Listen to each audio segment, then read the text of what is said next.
በአዲስ አበባ ከተማ የሚስተዋለውን የመኖሪያ ቤት እጥረት ለመቅረፍ በመንግስት ከተያዙ አማራጮች መካከል የግሉን ዘርፍ ማሳተፍ ይገኝበታል። በቤት ልማት ዘርፉ ከተሰማሩ የሪል ስቴት አልሚ ድርጅቶች መካከል ኖህ ተጠቃሽ ሲሆን በ13 ዓመታት ቆይታው 34ኛ ፕሮጀክቱን ለቤት ባለቤቶች አስተላልፏል። ኖህ ሪል ስቴት በእንቁላል ፋብሪካና ሴቶች አደባባይ ያስገነባቸውን 1341 ቤትና ሱቆችን ለደንበኞቹ ያስተላለፈ ሲሆን በግል የቤት ልማት ዘርፉ ላይ የሚስተዋለውን የተአማኒነት ችግር ለመቆጣጠር መንግስት መመሪያ ማዘጋጀቱን የአዲስ አበባ ከተማ አስተዳደር ዋና ስራ አስኪያጅ ኢንጂነር ወንድሙ ሴታ በመድረኩ ላይ ተናግረዋል።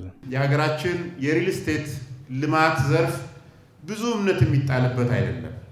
ብዙ ቃል የሚገባበት፣ ብዙዎች ቆጥበው ገንዘባቸውን የሚከፍሉበት፣ ግን ደግሞ ያን ተስፋ ያደረጉትን ቤት ደግሞ ለማግኘት አመታትን የሚጠብቁበት፣ አንዳንዴም ጭራሽ ለማግኘትም ተስፋ የሚቆርጡበት የነበረበትን ሁኔታ መቀየር መቻል አለብን በሚል የሪል ስቴት ልማትን ማስፋፋት በስርዓት እንዲመራ ማድረግ የሚያስችል የህግ ማዕቀፍ የፌደራል መንግስት አውጥቷል። ይህ ህግ ማዕቀፍ ደግሞ መሬት ላይ እንዲወርድ ምቹ ሁኔታ መፍጠርና አስተማማኝ የገበያ ስርዓት እንዲኖር ማድረግ ደግሞ የከተማ አስተዳደራችንና የመንግስት ኃላፊነት እንዲሆን ማድረግ ያስፈልጋል። ኖህ ሪል ስቴት በቀጣይ 1 ዓመት 3000 ቤቶችን እንደሚገነባ ያስታወቀ ሲሆን በከተማዋ ቦሌ፣ ሲኤምሲና ሌሎች አካባቢዎችን ጨምሮ ከ25000 በላይ ቤቶችን እንደሚገነባ ይፋ አድርጓል። ዝቅተኛ ገቢ ያላቸውን የከተማዋ ነዋሪዎች የመኖሪያ ቤት ባለቤት ለማድረግ የያዘውን እቅድ አስመልክቶ ጣቢያችን ጥያቄ ያቀረበላቸው የኖህ ሪል ስቴት የማርኬቲንግና ሴልስ ክፍል ስራ አስኪያጅ አብይ ኃይለማርያም በተራዘመ ክፍያ ቤቶችን እያቀረበ እንደሚገኝ ገልጸዋል። የፋይናንሻል ተቋማት በዛ መንገድ የብድር አቅርቦት የተሻለ ቢኖራቸው ቤት ተከራይ የሆነ ሰው በሙሉ የቤት ባለቤት መሆን ይችላል ብለን እናስባለን። ከዚህ ቀደም ሜቢ ያስረከብናቸው ፕሮጀክቶች ወደ ጎሮ አካባቢ ያለማናቸው ፕሮጀክቶች ብትመለከቱ በጣም ብዛት ያላቸው ቤቶች ናቸው። አብዛኛውም ሰው እዛ ጋር ሲገዛ በሰዓቱ ተመጣጣኝ የሚባል የክፍያ ስርዓትና ረዘም ያለ ክፍያ ጊዜ አድርገንላቸው የቤት ባለቤት የሆኑ ሰዎች ያሉበት ሁኔታ ነው ያለው።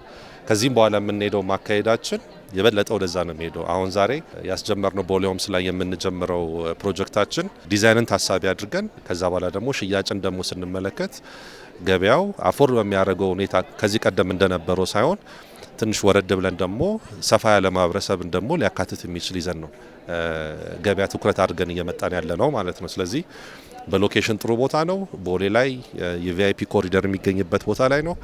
እዛ ላይ ሁሉም እንዳቅሙ 1፣ 2፣ 3 መኝታ ቤት አድርጎ ልግዛ ብሎ የሚያስብ ከሆነ የተራዘመ አከፋፈል እናደርጋለን ማለት ነው። በከተማዋ የነዋሪዎች ቁጥር መጨመርን ተከትሎ የመኖሪያ ቤት ፍላጎቱ ላይ ከፍተኛ ጫና እየፈጠረ እንደሚገኝ ይታመናል። ይህንን የመኖሪያ ቤት እጥረት ችግር ለመፍታት በዘርፉ የሚሰማሩ የግል ድርጅቶች መኖራቸው አስፈላጊ መሆኑን የሚገልጹት የኖህ ሪል ስቴት ደንበኛ በቀጣይም በዘርፉ የሚሰማሩ የግል ድርጅቶች ሊበራከቱ እንደሚገባ አንስተዋል። ካለ የከተማችን የህዝብ ቁጥር ብዛት፣ የመኖሪያ ቤት እጥረት፣ አብዛኛው ሰው በኪራይ እየተሰቃየ ነው ያለ። ከዛ ነፃ ለመውጣት መንግስት ብቻ በሚያቅደው ነገር እና በሚሰራው ነገር ያይሳካል ማለት ትንሽ ያስቸግራል።